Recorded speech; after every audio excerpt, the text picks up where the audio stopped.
أعوذ بالله من الشيطان الرجيم. وقال الذين لا يرجون لقاءنا لولا أنزل علينا الملائكة أو نرى ربنا لقد استكبروا في أنفسهم وعتوا عتوا كبيرا.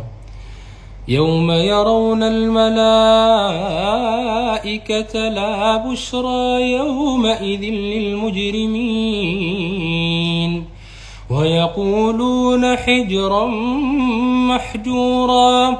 وقدمنا إلى ما عملوا من عمل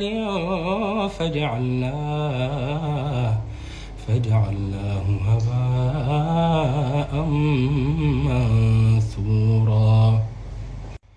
أصحاب الجنة يومئذ خير مستقرا وأحسن مقيلا. ويوم تشقق السماء بالغمام ونزل الملائكة تنزيلا. الملك يومئذ الحق للرحمن وكان يوما على الكافرين عسيرا.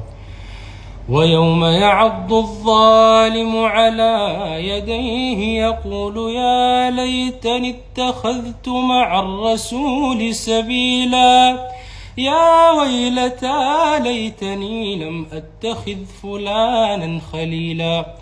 لقد أضلني عن الذكر بعد إذ جاءني وكان الشيطان للإنسان خذولا.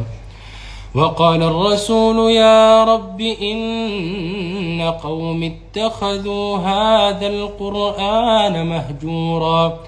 وكذلك جعلنا لكل نبي عدوا من المجرمين وكفى بربك هاديا ونصيرا.